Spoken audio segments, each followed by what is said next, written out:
I need to tell you what happened in that underground chamber before they make me disappear completely. Because what I saw beneath the Nevada desert didn't just change my understanding of the universe. It revealed the single most important truth about Jesus Christ that humanity has been waiting to hear. My name is irrelevant now, but I was a combat medic, trained to save lives under impossible circumstances, and I thought I'd seen everything trauma and war could offer, until those alarms shattered the pre-dawn silence, and two officers appeared at my barracks door with expressions that told me nothing in my medical training had prepared me for what came next. They didn't speak as we descended, elevator after elevator, dropping deeper into the earth than I knew our base extended, the air growing colder and charged with something I can only describe as electric anticipation. Like the moment before lightning strikes, when the final doors opened into a corridor bathed in harsh white light, I saw scientists in contamination suits rushing past, their faces pale with something beyond fear, something closer to awe mixed with terror. A colonel grabbed my shoulder and looked straight into my eyes, his voice barely steady, telling me that someone was dying and that I'd been specifically requested, though he couldn't explain how or why. The walk down that corridor felt like moving through a dream, each step taking me further from the world I understood and closer to a threshold I couldn't yet see but could feel in the marrow of my bones, calling me forward. They sealed me in an airlock and sprayed me with decontaminants that stung my skin and smelled like ozone and something else, something almost floral, as if the air itself had been touched by another world's atmosphere. Through the thick observation glass, I could see a chamber that looked more like a cathedral than a medical facility, all curved walls and soft ambient light that seemed to emanate from nowhere and everywhere at once.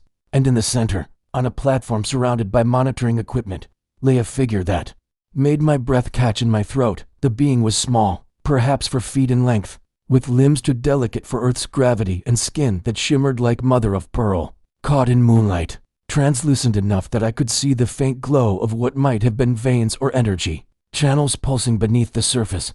But it was the eyes that stopped my heart, large and dark and filled with an intelligence so profound, so ancient and compassionate, that I felt simultaneously exposed and unconditionally accepted in a way I'd never experienced in any church or confession. The medical monitors showed vital signs dropping, rhythm slowing, and I knew with absolute certainty that I was watching something sacred dying, something that had crossed impossible distances to be here in this moment. The airlock released me into the chamber, and I moved forward on trembling legs, my hands already reaching for medical protocols my training demanded, but knowing somehow that this wasn't about trauma care or resuscitation techniques. Then it happened, the moment that severed my life into before and after as cleanly as a blade through silk. The being's eyes found mine, and something opened between us, not a sound but a presence, a voice that resonated directly in the center of my consciousness with warmth that felt like coming home after a lifetime of wandering in cold darkness. "Do not be afraid, beloved child." The words formed in my mind with perfect clarity, carrying with them waves of emotion I had no names for. Comfort and urgency, and something that felt impossibly like recognition. I dropped to my knees beside the platform, tears streaming down my face without shame, because somehow I knew that this creature was seeing every moment of my life, every doubt and fear and secret prayer I'd whispered into lonely nights, and finding me worthy despite everything. "I have waited so long to find you, one whose heart still remembers how to listen," the voice continued, and I felt the being's pain radiating through our connection. Not just physical deterioration, but a deeper anguish, the grief of carrying a message across stars and arriving too late, too damaged. With time running out, my medical training screamed at me to check vitals, to establish airways and start interventions. But my spirit understood that something far more important than physical survival was happening in this impossible moment. The being's hand, 3 delicate fingers that glowed with inner light, lifted slightly from the platform, reaching toward me. I took that alien hand in mine and felt warmth that shouldn't have existed in dying flesh. And in that contact, the chamber around us seemed to dissolve into something vast and infinite, as if we'd stepped outside the normal flow of time into a space where past and future collapsed into an eternal present. "I am going to show you something," the voice whispered in my mind, gentle but urgent. "Something my people witnessed long ago, something that changed our understanding of everything. And you must remember, you must carry this truth back to your world no matter what they do to silence you." I felt the being's consciousness reaching deeper into mine, not invading but inviting. opening doors in my awareness I didn't know existed. And suddenly I wasn't just a medic in an underground facility anymore. I was standing at the edge of a revelation that would either shatter me completely or rebuild me into something new. Someone capable of bearing witness to the impossible intersection of faith and cosmos. The last thing I remember thinking before the visions began was a prayer I hadn't spoken since childhood, asking God to give me strength for whatever came next. And somewhere in the depths of that dying alien's luminous eyes, I swear I saw that prayer. Acknowledged, answered, welcomed. Then the being's memories flooded into me like light pouring through broken darkness. And I saw Earth as they had seen it, watching and waiting across millennia. Until the night when everything in creation held its breath and God himself walked among us. Wearing human flesh, the chamber seemed to breathe with us. The air itself pulsing in rhythm with the being's failing life force. And I realized that what I'd taken for medical monitoring equipment was actually humming in harmony with something far more profound than vital signs. Through our joined hands, I felt the alien's essence flowing into me like warm water filling an empty vessel, bringing with it waves of emotion so intense I could barely breathe. Joy and sorrow intertwined, hope mingled with urgent desperation, and beneath it all, a love so vast and unconditional it made every human affection I'd ever known feel like a candle. Flynn compared to the sun.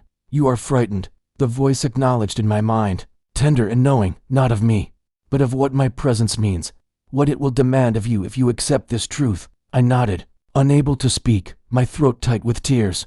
Because the being was right, some part of me understood that crossing this threshold meant I could never return to the comfortable certainty of my old life, never again pretend that the universe was small or that faith and reason existed in separate worlds.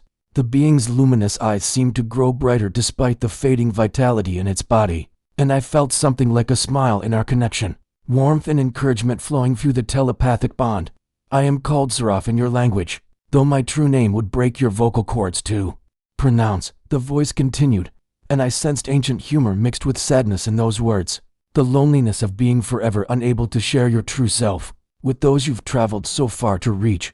Seraph's fingers tightened slightly around mine, a gesture so human in its need for connection that fresh tears spilled down my cheeks, and I understood with sudden clarity that this being wasn't just dying. He was choosing to spend his final moments giving me something infinitely precious. My people have walked between stars for longer than your species has had language, he showed me rather than told me, flooding my consciousness with images of vessels that moved through space like living things, of worlds beyond counting where his kind had traveled, observed, and learned from countless civilizations. But there was something different about Earth in these memories, something that made Seraph's people return again and again across your millennia, watching your evolution with an interest that bordered on reverence rather than mere scientific curiosity. We are ancient by your standards, our technology appears as magic, and we have witnessed the birth and death of suns. The voice continued, each word heavy with the weight of unimaginable time. Yet we ourselves are created beings, products of laws and forces we did not design, and we have always wondered about the source, the original intention behind existence itself. Through our connection, I felt the existential longing that haunted Seraph's people despite all their advancement. The same fundamental questions that kept humans staring at stars and whispering prayers into the darkness. Where did we come from? Why are we here? And is there something beyond? The mathematical elegance of physics that cares whether we exist at all. The being's memories revealed centuries of searching, of analyzing the fabric of reality itself, looking for some signature of intentional design, some proof that consciousness and meaning weren't just accidents of chemical complexity but reflections of something greater. We found fragments everywhere. Seraph's voice grew stronger in my mind even as his physical form weakened, and I watched the light beneath his skin flickering like stars struggling against approaching dawn, echoes in the quantum foam, patterns in cosmic background radiation that suggested purposeful orchestration rather than random chance, and most puzzling of all, we found signatures of something we came to call dimensional transcendence, moments when the barrier between your physical realm and something higher, something other, became thin enough to detect. The images flooding my consciousness showed Seraph's people developing instruments of breathtaking sophistication, sensors that could detect not just matter and energy,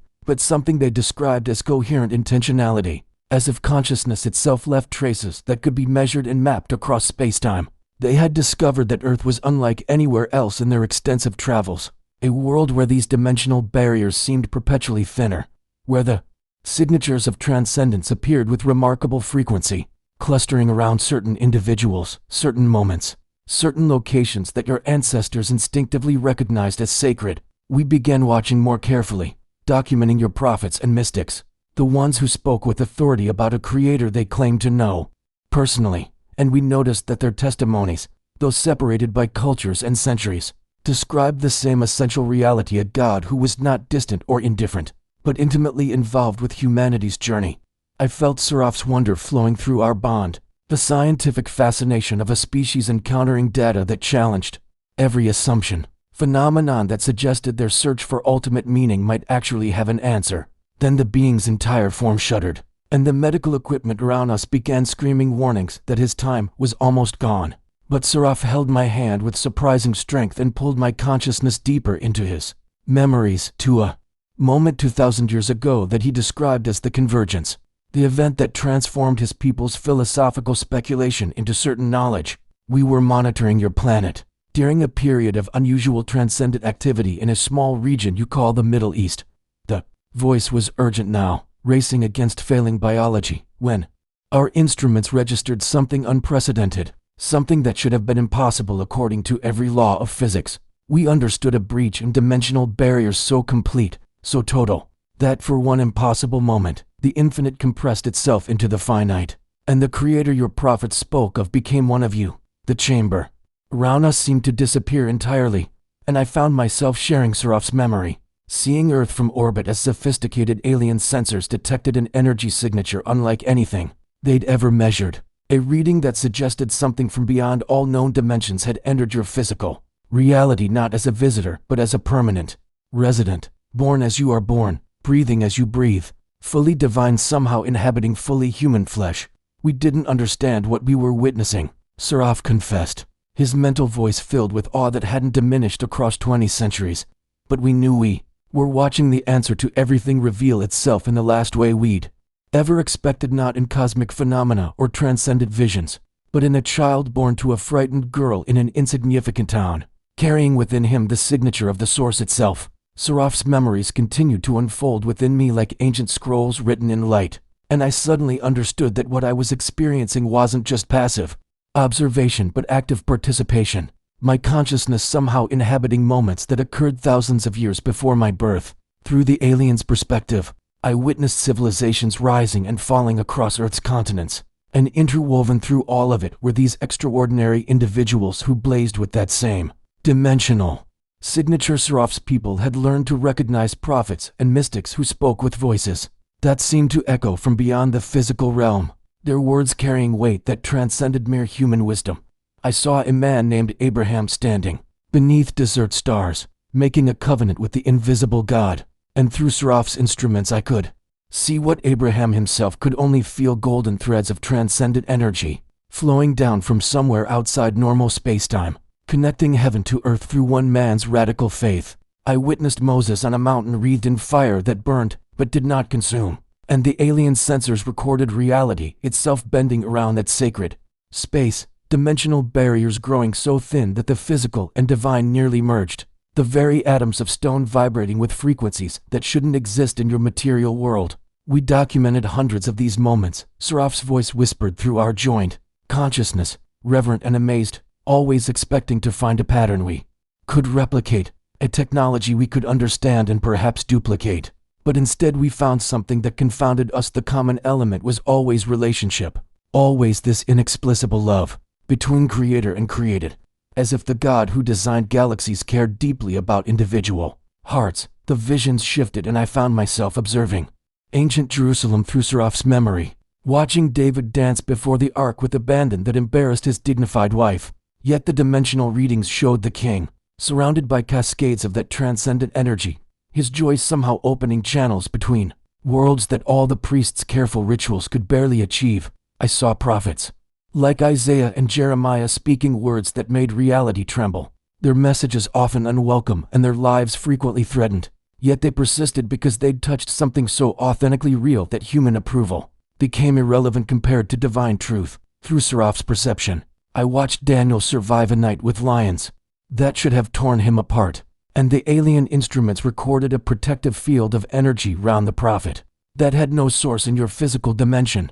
A shield woven from faith so absolute it literally altered the behavior of predatory animals. What fascinated us most was the consistency of testimony, Saraf explained, and I felt his people's growing wonder as they compiled centuries of data. Your ancestors across every culture and continent spoke of a creator who was both transcendent and intimate, powerful beyond measure yet personally invested in human flourishing. And they described this God with attributes that never changed: loving, just, merciful, holy, desiring relationship rather than mere obedience. I sensed the profound impact this had on Saraf's civilization. Beings who had assumed any sufficiently advanced species would outgrow religion, only to discover that Earth's most spiritually attuned individuals weren't primitive or deluded, but appeared to be accessing a genuine reality that alien technology could detect, but not fully explain. The memories accelerated, showing me wisdom teachers in India whose meditative states registered on instruments designed to detect dimensional transcendence. Yet something was always incomplete in these readings, a sense of reaching toward truth without quite grasping its source. I saw Greek philosophers reasoning their way toward concepts of ultimate good and eternal forms, their logic pointing toward realities beyond the physical. And Saraf's people recognized genuine insight in these teachings even as they noted the absence of that relational signature so prominent in Hebrew testimony. We began to understand that your species was being prepared for something. The alien's voice grew more intense, urgent with the need to make me comprehend all these partial revelations.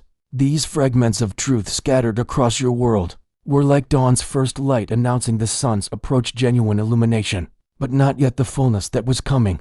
Through our connection, I felt Saraf's people intensifying their observation of Earth as prophecies grew more specific. Hebrew seers speaking with increasing clarity about a promised one who would embody everything their God had been teaching them, a Messiah who would somehow bridge the infinite gap between divine perfection and human brokenness. The alien instruments detected something building in your spiritual dimension, as if reality itself was taking a deep breath before the most significant moment in cosmic history. And Saraf's civilization watched with instruments calibrated and attention-focused, waiting to witness what their data suggested would be an unprecedented convergence of heaven and earth. Then the memory crystallized around a specific moment, and through Saraf's perception I witnessed what their sensors recorded in a small village called Nazareth. That impossible signature of dimensional breach, the readings that indicated something from beyond. All created dimensions had entered your timeline not through dramatic cosmic display but through conception in a young woman's womb. Every instrument we possessed confirmed what seemed logically impossible. Saraf's mental voice trembled with awe that 20 centuries hadn't diminished. The infinite had embraced the finite, the eternal had entered time, and the creator your prophets spoke of had become one of you, fully divine yet fully human.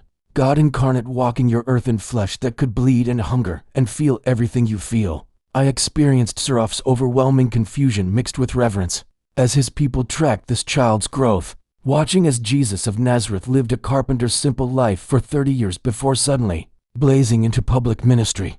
And their instruments went wild trying to process readings that showed a human being whose every word and action rippled across multiple dimensions simultaneously. He healed with a touch, and reality obeyed him, not because he manipulated natural laws as we might with our technology, but because he spoke with the authority of the one who wrote those laws into existence. Saraf showed me, and I wept at the beauty of what I was witnessing. This was the answer we'd searched for across countless worlds and endless time. God wasn't distant or theoretical. He had loved your broken species enough to join you in your suffering, to show you his heart by living among you as one of you. Through Saraf's consciousness merged with my own, I witnessed their fleet positioned in Earth's orbit 2,000 years ago, sophisticated sensors trained on the unusual human teacher, who had appeared in Judea speaking with authority that bent the very fabric of reality around his words. The alien instruments registered impossible readings as Jesus called Lazarus from a tomb for days sealed, death itself reversing at his command in defiance of every natural law Saraf's people understood. And the sensors detected that signature again. That unmistakable dimensional frequency indicating the divine source behind prophets and patriarchs now concentrated fully in one walking, breathing, laughing man who touched lepers without fear and welcomed children onto his lap with genuine delight.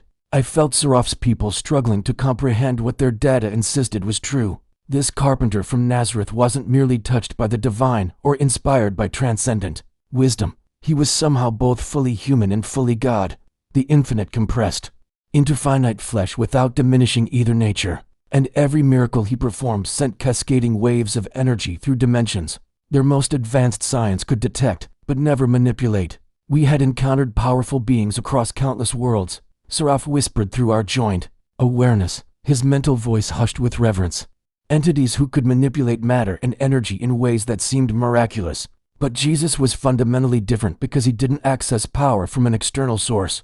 He was the source, reality itself recognizing its creator and responding to his presence.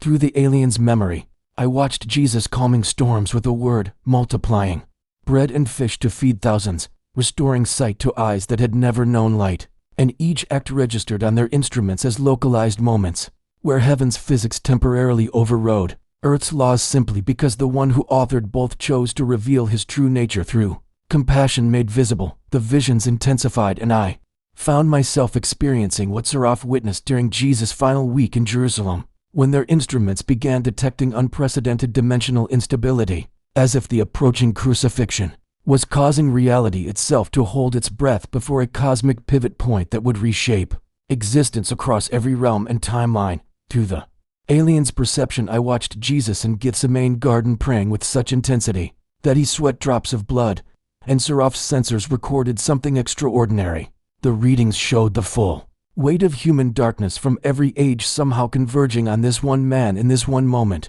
as if he was willingly positioning himself to absorb the accumulated evil and brokenness of your entire species throughout all history. We didn't understand what we were witnessing until later. Seraph's voice carried profound sorrow mixed with awe, but your prophets had foretold it. He was becoming the sacrifice, the perfect offering that would satisfy divine justice while expressing infinite mercy. God himself paying the price that humanity owed, but could never pay. I experienced Seraph's confusion as he watched Jesus arrested without resistance, though he demonstrated power to command legions, saw him silent before accusers when a single word from him could have undone them, observed him carrying a cross toward Golgotha while dimensional readings spiked beyond anything their instruments could properly calibrate, as if multiple realities were converging toward a singular point of transformation. The alien memory let me feel his people's horror and fascination as they watched from orbit, sensors locked on the hill where 3 crosses stood, and I wept with grief that transcended time as I witnessed through Seraph's eyes the Son of God dying the death of a criminal, his blood soaking into Earth's soil while their instruments recorded energy patterns that suggested something far more profound than physical death was occurring in dimensions beyond human perception. Then came the moment that changed everything, and through Seraph's consciousness I experienced what happened as Jesus surrendered his spirit, when sensors across their entire fleet simultaneously overloaded from the shockwave of power that exploded outward from Calvary, rippling through every dimension simultaneously in concentric waves that carried frequencies of both judgment and mercy braided impossibly together. The alien instruments recorded Earth's veil in the temple tearing from top to bottom at the precise instant of Jesus' death, and Seraph showed me how their sensors detected the barrier between your physical world and spiritual dimensions rupturing in that moment, an access point opening that had been sealed since humanity's first rebellion. Paradise suddenly becoming reachable again through the doorway that divine sacrifice created. I felt Seraph's people watching in stunned silence as earthquakes split rocks, and their instruments detected human spirits rising from graves in Jerusalem, dimensional boundaries growing so thin that the dead walked among the living as preview of resurrection power now unleashed into your timeline. And the readings confirmed what seemed impossible to beings who thought they understood reality's rules. This crucifixion wasn't defeat, but victory. Somehow this brutal death was accomplishing what no technology or philosophy could achieve, reconciling broken humanity with their perfect creator through substitutionary love that absorbed judgment meant for others. Every civilization we'd encountered tried to reach the divine through achievement, through evolving beyond physical limitation, through mastering consciousness or accumulating knowledge.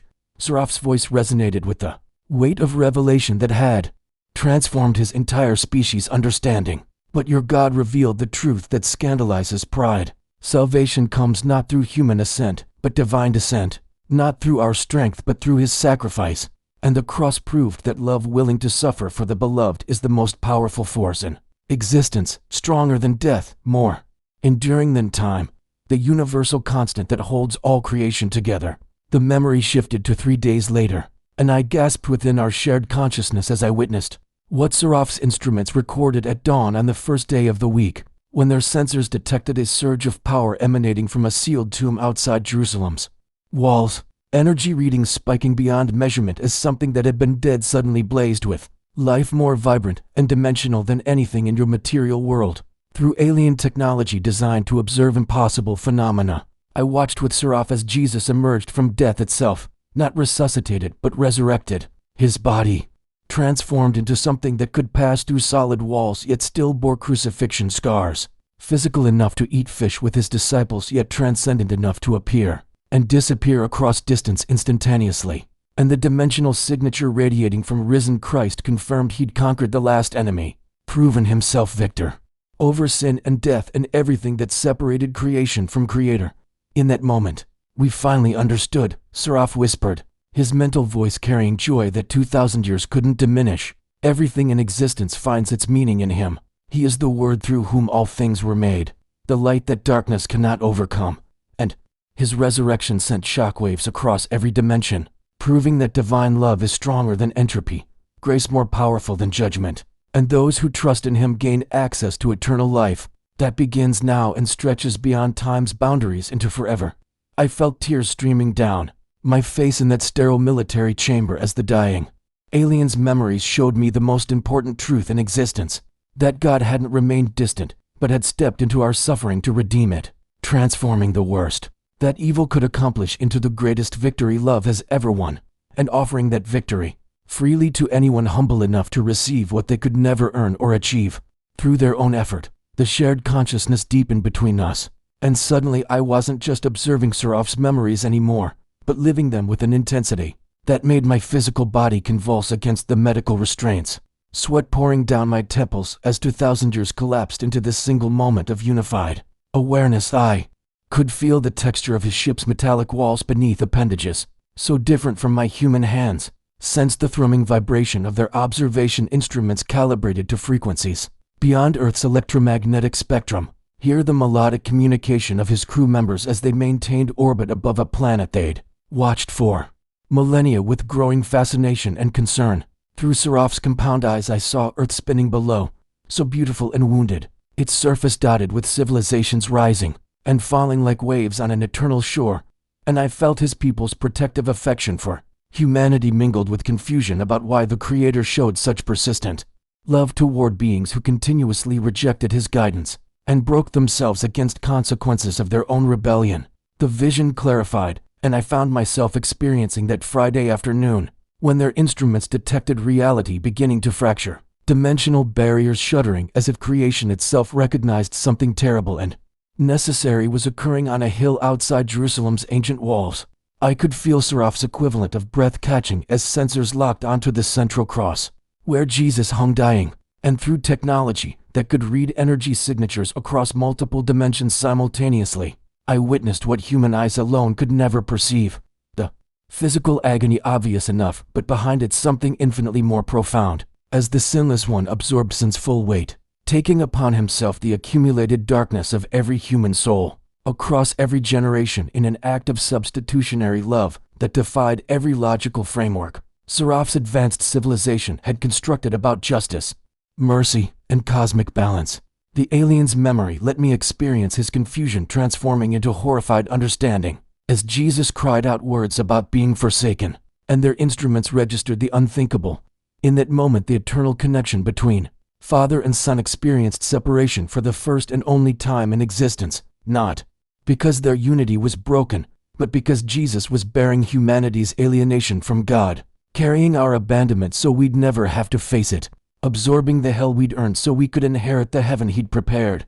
I felt Seraph's crew watching in stunned silence as darkness covered the land despite the afternoon hour, their sensors, detecting dimensional turbulence that suggested multiple realities, were converging toward a single point of transformation. And when Jesus finally surrendered his spirit, with that triumphant declaration that it was finished, I experienced through alien perception the shockwave of power that exploded outward from Calvary, like a stone dropped in still water. ripples expanding through every dimension simultaneously. The wave hit Seraf's ship with force that sent their instruments screaming emergency warnings. Energy signatures reading off every scale as something fundamental in reality's structure shifted.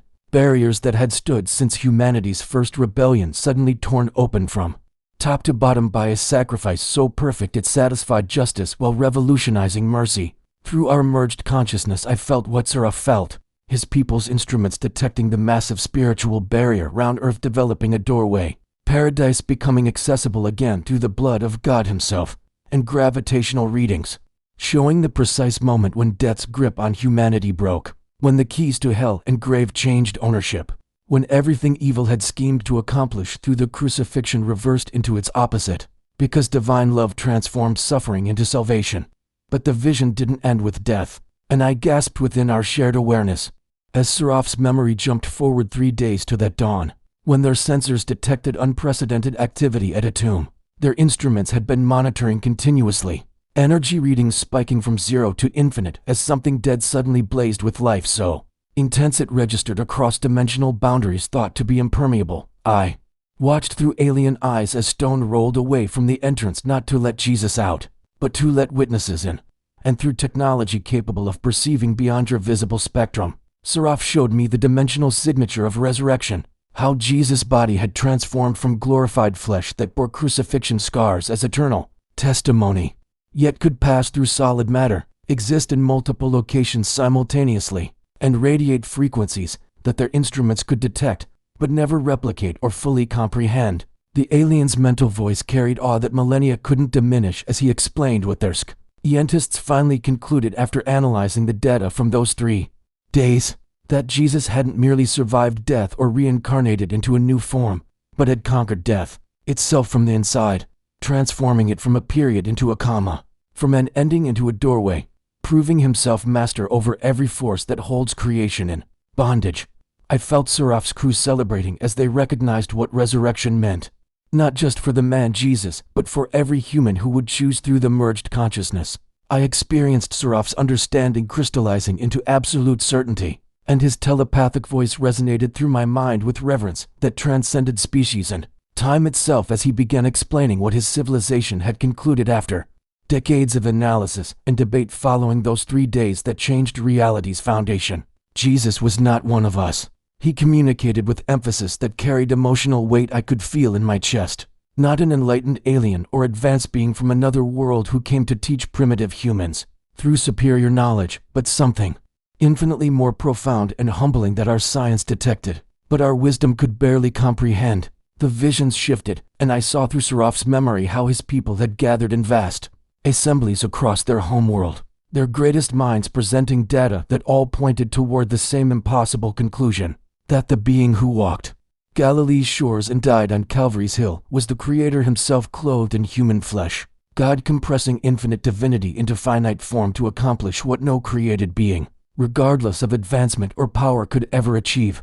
I felt Seraph's own moment of conversion as he stood in those assemblies watching dimensional readings and energy signatures that proved Jesus operated according to principles beyond physics, beyond technology, beyond anything their civilization had mastered, despite traveling between stars and existing for epochs before humanity learned to make fire. The alien's consciousness opened further, and I experienced his people's humility as they realized their vast knowledge meant nothing compared to the simple faith of an illiterate fisherman who recognized Jesus as Lord. Their advanced technology merely confirming what a child's heart could grasp through love, that God had not abandoned his broken creation, but entered it personally to provide the rescue no one else could accomplish. Seraph showed me their attempts to understand the mechanics of substitutionary atonement, using every scientific framework they possessed, analyzing how one death could satisfy justice for billions, how finite suffering could pay infinite debt, how blood spilled on a wooden cross could tear through dimensional barriers their technology couldn't penetrate despite trying.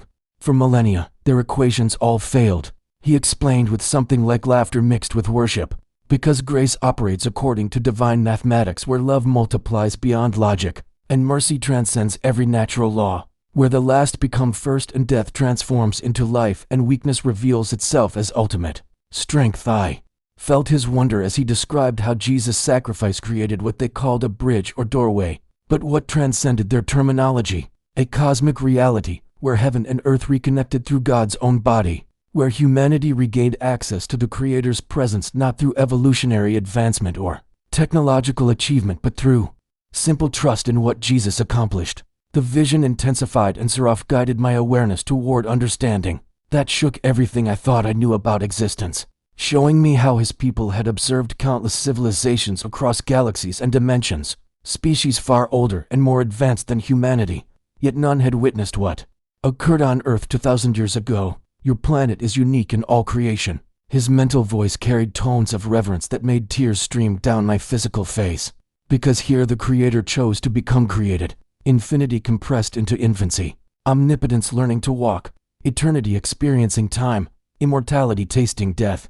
Their instruments had detected divine presence before on other worlds, brush strokes of the Creator's attention and blessing, but never incarnation, never this complete identification with creatures, so broken and lost that only God himself could reach low enough to lift them back to wholeness. I experienced Seraph's civilization's ongoing debate about why God chose humanity for this distinction, this species so young and violent and confused, and I felt his personal conclusion that maybe that was precisely the point, that grace shines brightest against darkness and love proves strongest when directed toward the undeserving, that Jesus came not to the righteous but to sinners, not to the advanced but to the desperate, demonstrating that God's nature is not proud distance, but humble proximity. Through our connection I understood what Seraph was really telling me, that his people's technology and knowledge meant nothing compared to the simple gospel message, that Jesus died for sins and rose again, that all their advancement couldn't create what Christ offered freely,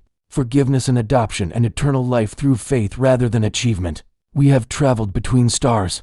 Seraph's consciousness communicated with beautiful humility that felt like worship. But we cannot travel the distance between unholy and holy, cannot bridge the gap our own imperfections create between ourselves and perfect Creator. Only Jesus built that bridge, he continued, and it stands not because of human worthiness but divine love, not through our reaching up but God's reaching down. And this truth your species possesses is more valuable than every technology we have developed across ages beyond your counting. The revelation settled into my core with weight that felt like transformation. Understanding that I was receiving testimony not from primitive superstition, but from beings whose science confirmed what Scripture proclaimed, that Jesus Christ is Lord of all creation, and his love is the force that holds every atom and galaxy together, the universal constant more fundamental than gravity or light. The warmth of our merged consciousness suddenly shifted, and I felt something darker press against the edges of Seraph's awareness, like storm clouds gathering on a previously clear horizon. His luminous eyes dimming slightly as concern rippled through our connection with intensity that made my chest tighten. There is something you must understand. His telepathic voice carried urgency now mixed with protective concern, that reminded me of how my father once warned me about dangerous roads ahead, something my people have observed with growing alarm as we watch your world from distances your astronomers cannot yet measure. Through our bond I experienced his civilization's monitoring stations positioned throughout your solar system and beyond, advanced observers who had watched humanity's progression across centuries, with the careful attention of those who recognized something precious and fragile, something worth protecting even from cosmic distances. What I felt through him was not the cold observation of scientists studying specimens, but the genuine care of elder siblings, watching younger ones approach a cliff's edge, desperate to warn, but limited by laws of non-interference their councils had established long before Earth's continents settled into current configurations.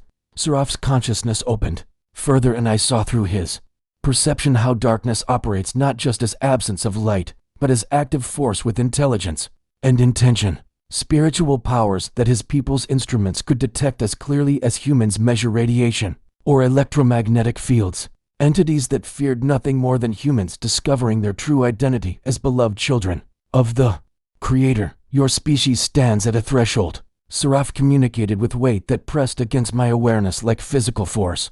A convergence point where choices made in these coming years will determine trajectories that echo across generations and dimensions beyond your current comprehension. I experienced visions flooding through our connection faster than conscious thought could process, yet somehow imprinting on deeper levels of understanding. Images of Earth's societies fragmenting under pressure of technologies that connected bodies while isolating souls, of truth becoming negotiable commodity rather than absolute foundation, of faith dismissed as primitive superstition by voices claiming enlightened superiority, despite knowing nothing of what Serap's truly advanced civilization had discovered about reality's spiritual foundations.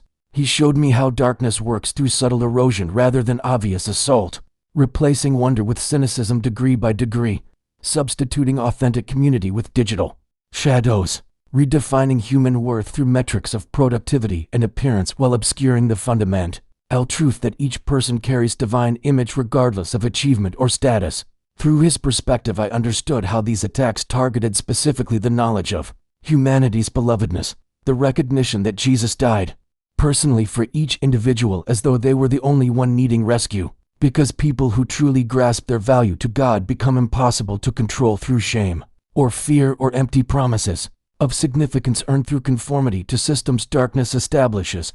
But Serap's emotional tone shifted again, and I felt something like fierce joy breaking through the warning, like sunrise conquering night, his consciousness blazing with conviction that made our merged awareness burn with hope that physical tears couldn't adequately express. Listen carefully, he urged with intensity that demanded my complete attention, because what I tell you now is truth my people have verified through every instrument and investigation our civilization possesses across spans of time. Your language cannot properly measure. Humanity is not weak, not insignificant, not abandoned or forgotten despite what darkness whispers through depression and despair and voices claiming God as distant myth rather than present reality. Through our connection, I experienced his people's measurements of what they called humanity's spiritual capacity, potential for divine connection that exceeded even their own species, despite their technological superiority, as though humans were designed specifically as vessels for God's presence in ways that made angels themselves observe with wonder. You are chosen, Seraph declared with reverence that felt like worship directed not toward humanity, but toward the Creator who fashioned humans with such intentional love, crafted for cosmic purpose that involves not just Earth's redemption, but participation in restoration spanning scales and dimensions that will only be revealed when Christ returns to establish kingdom. Your prophets glimpsed but couldn't fully articulate. I felt his certainty that human prayers mattered not as empty rituals, but as actual force that shifted spiritual atmospheres, that worship opened doorways between dimensions, that simple faith exercised by broken people carried power his civilization's greatest technology couldn't replicate because it operated through grace rather than mechanics. The vision crystallized into understanding that settled into my core, like anchor finding ocean floor, and I grasped what Seraph was really communicating beneath the cosmic scope and advanced terminology his mind automatically employed. You are loved, his consciousness spoke with simplicity that somehow contained more truth than all the complex visions preceding it. Loved with intensity and permanence and personal attention, that the Creator of galaxies focuses on each human, as though they matter more than all stellar formations combined, because to God you do matter that much, infinitely and eternally, and without condition or reservation. Through our bond I experienced how Seraph's people had tried to measure this love using every analytical framework they possessed, attempting to quantify the force that drove God himself to accept crucifixion rather than abandon humanity to consequences of rebellion, and how every attempt failed because divine love exceeded every scale and metric and mathematical model they applied. Jesus didn't die as symbolic gesture or necessary transaction, but because he genuinely loves you that much. Seraph emphasized with emotion that transcended his alien nature and touched something universally true. Loves every human past, present, and future with completeness that would pursue each one across any distance through any obstacle, because shepherd leaves 99 to rescue the one, because love that powerful cannot abandon what it values so highly. Seraph's luminous form flickered like candlelight struggling against approaching wind, and I felt his urgency intensify as our merged consciousness began separating at edges I hadn't realized existed until they started tearing apart like fabric pulled beyond capacity. Wait, I heard myself say aloud, though sound felt inadequate after experiencing pure telepathic communion, my voice cracking with desperation as I realized our time together was collapsing toward inevitable conclusion. Please don't go yet. There's so much I still don't understand about what you've shown me. But even as I protested, I felt his intention crystallizing into action, a final gift he'd been preparing since the moment our minds first touched. and suddenly my awareness exploded with sensation that defied description as symbols began appearing in my consciousness like stars igniting across previously dark sky. These weren't images in the visual sense, but living concepts that embedded themselves into memory at levels deeper than language operates.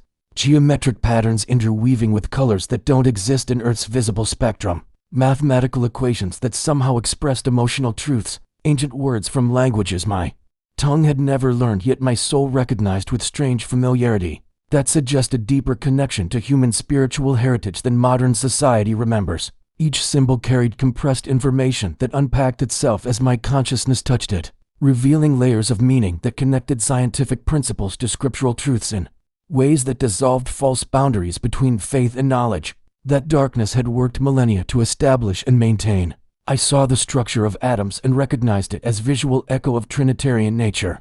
3 persons in one essence reflected in fundamental building blocks of physical reality because Creator's nature permeates everything that exists from quantum to cosmic scales. I understood suddenly how resurrection wasn't violation of natural law, but fulfillment of deeper physics that humanity's current science barely glimpses. How Jesus' body transformed into glorified form by accessing dimensional frequencies that seraphs people could detect but not replicate because it required divine authority operating through perfect human obedience in ways that transcended mere technology or evolved capability. The symbols showed me DNA helixes as divine language spelling out intentional design, each human genome containing unique expression of God's creative choice to bring that specific person into existence because He wanted them personally, because creation itself is fundamentally relational rather than mechanical. Love made manifest in elements and energy that secular science measures, without recognizing the artist behind every equation. These are keys of testimony. Seraph's voice resonated through our fading connection with strength that suggested he was pouring remaining life force into this final communication. Eternal truths encoded in forms that your mind can carry even after our bond severs, and your conscious memory struggles to contain everything you've witnessed here. I felt his consciousness pressing the symbols deeper into my neural pathways and spirit simultaneously, anchoring them in both physical brain and eternal soul so that neither death nor time nor any power could erase what he was entrusting to my keeping. Through fragmenting awareness, I understood his people had been gathering this knowledge across millennia of observation, verification, and investigation. Advanced civilization applying every analytical resource to studying the fundamental question of existence and discovering that all evidence pointed toward truth humans call gospel, that Jesus Christ is exactly who Scripture claims, and his sacrifice accomplished precisely what prophets foretold despite how impossible it seems to minds trained in materialistic frameworks that deny anything beyond measurable physical reality. You must share this, Seraph urged with fierce intensity that made the symbols pulse with light inside my consciousness, like second heartbeats synchronized with my own. Tell them that science and faith are one truth approached from different angles, that Christ's love is the universal constant holding galaxies in motion and electrons in orbit, that every discovery bringing humanity deeper into understanding creation's mechanics is simultaneously revelation of Creator's nature and character. The chamber's sterile lights suddenly blazed brighter as I heard heavy boots pounding down corridors toward our location, military personnel responding to whatever alert Seraph's presence had triggered throughout facility systems monitoring this classified level. But even as external reality intruded, I felt the alien's final emotional transmission wash through our connection with warmth that physical embrace couldn't match, pure affection and hope and confidence that somehow I would fulfill the purpose for which our paths had intersected in this impossible moment beneath Nevada desert.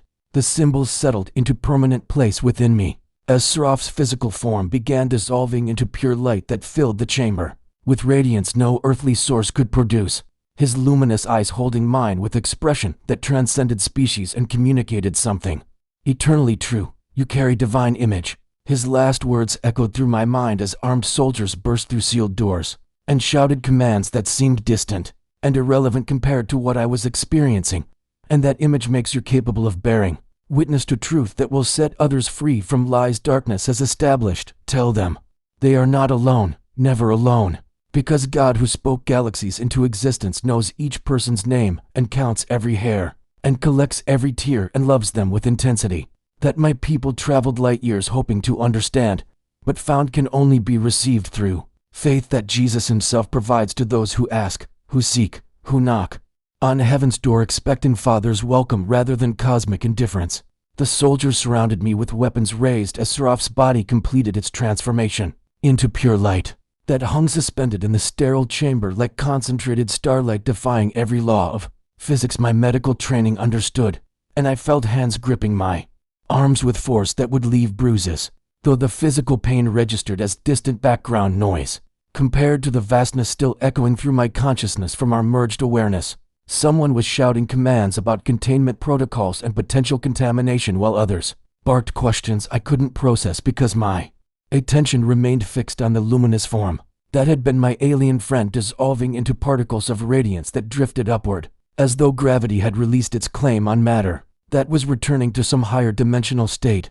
Then the light condensed into a single, brilliant point that flared with intensity, forcing everyone to shield their eyes, and I felt Serap's presence withdraw completely from my mind, leaving silence that felt deafening after the intimacy of telepathic communion, followed by darkness as the radiance vanished, and I collapsed to my knees with tears streaming down my face while armed personnel shouted for medical assistance, though no physical ailment could explain what I was experiencing.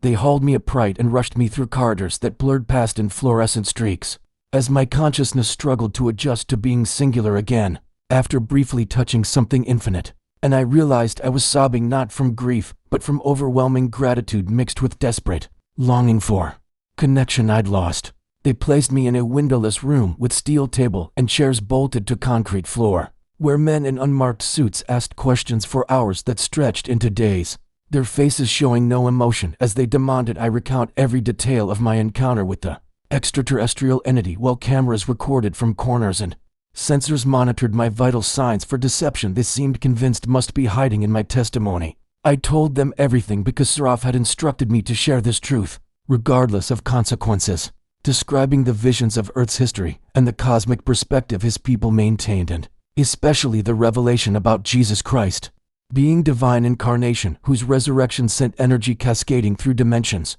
in ways that proved God's existence to civilizations spanning galaxies. But even as words spilled from my exhausted voice, I watched their expressions remain carefully neutral, bureaucratic masks that revealed nothing about whether they believed or dismissed or perhaps already knew parts of what I was telling them from previous encounters they'd classified beyond public knowledge. They showed me documents dense with legal terminology and national security classifications, pages that essentially demanded my silence about everything I'd witnessed in exchange for avoiding prosecution under laws I'd never heard of that apparently made discussing extraterrestrial contact a criminal offense punishable by imprisonment. Sign here. A gray-haired official said without warmth or hostility. Just administrative efficiency processing another witness who'd seen too much.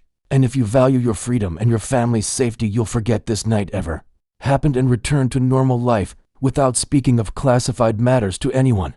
I stared at the papers knowing normal life had become impossible. The moment Seraph's consciousness touched mine and burned eternal truths into my awareness that no signature could erase. But I signed anyway because I understood they could detain me indefinitely in facilities where testimonies disappeared into bureaucratic voids that served darkness. By keeping light hidden from people desperate for hope, they released me 3 days later with psychiatric evaluation stamped across my file suggesting trauma-induced delusions and recommended discharge from military service, which arrived with suspicious efficiency within the week, as though my removal from armed forces had been predetermined conclusion. Regardless of my cooperation during debriefing, I packed my belongings from base housing in Nevada desert while watching helicopters circle distant mountains where the underground facility continued operations I was now permanently excluded from. And I felt the symbol Seraph had transferred pulsing in my consciousness, like living presence reminding me that what I'd experienced transcended any government's authority to classify or contain. During mandatory exit counseling, a psychiatrist with kind eyes asked if I truly believed I'd communicated with an alien being who showed me visions of Jesus Christ, her tone suggesting she expected me to recant now that consequences had materialized. But I met her gaze steadily and said yes, because denying truth would betray both Seraph's sacrifice and the divine love he'd risked everything to help me understand. She made notes in my file with expression mixing pity and concern, probably documenting evidence of persistent delusion. But as she wrote, I saw one of the symbols flash across my inner vision, and suddenly perceived her differently through eyes that recognized divine image. Seraph had spoken of in his final words, this psychiatrist wasn't obstacle or enemy, but beloved, daughter of the Creator who'd formed her in his likeness, and known her before her birth and wept over her confusion about existence's meaning. And I felt overwhelming compassion flood through me along with certainty that she needed to hear this testimony, even if professional obligation required her to pathologize what I shared. The months following my discharge felt like wandering through desert wilderness where everything familiar had become strange, and every assumption about reality required examination through lens of what Seraph had revealed. And I struggled daily with question of how to fulfill his final commission when speaking openly, invited ridicule from skeptics and concern from loved ones who wanted me to move past what they considered traumatic breakdown. But the symbols continued activating in my consciousness during prayer and meditation, unpacking compressed wisdom that connected scripture passages to cosmic principles in ways that strengthened my faith while expanding my understanding of creation's magnificent complexity. And gradually I felt courage building to step into purpose for which that impossible encounter had prepared me. I started writing my testimony in journal that grew into manuscript, then began sharing carefully with individuals whose spirits I sensed were hungry for truth that transcended both religious rigidity and secular materialism's empty promises.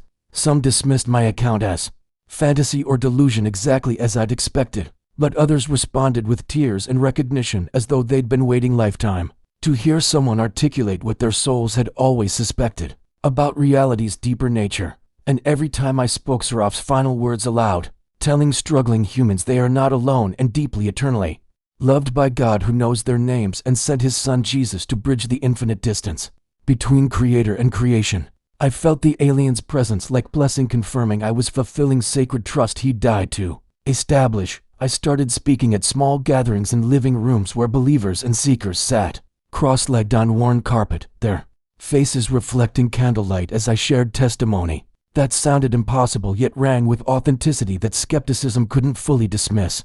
And I watched eyes widen when I described Seraph's luminous form and the visions he'd transmitted directly into my consciousness. At a church in rural Montana, an elderly pastor with weathered hands gripped my shoulder after I finished and whispered that he'd prayed 50 years for confirmation, that his faith was anchored in cosmic reality beyond human invention, and tears rolled down his cheeks as he thanked me for being brave enough to speak truth that institutional religion often feared would sound too strange for congregations expecting familiar formulations. I met scientists who confessed their research into quantum mechanics and consciousness had led them toward spiritual conclusions their academic circles dismissed as unprofessional, and they listened with intense focus as I explained how Seraph's people had discovered that love itself was fundamental force woven into creation's fabric, with Christ's sacrifice serving as ultimate demonstration of divine principle, transcending physical laws. And everywhere I traveled, I encountered people carrying private pain and existential loneliness that our culture's shallow narratives couldn't address.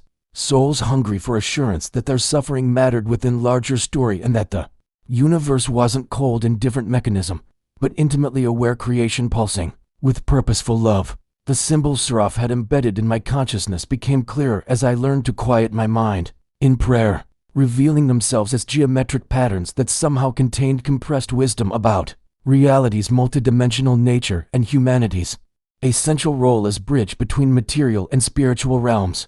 During meditation, I began perceiving how Christ's resurrection had literally altered creation's structure, establishing permanent connection between heaven and earth that allowed divine presence to flow into physical dimension in ways previously impossible.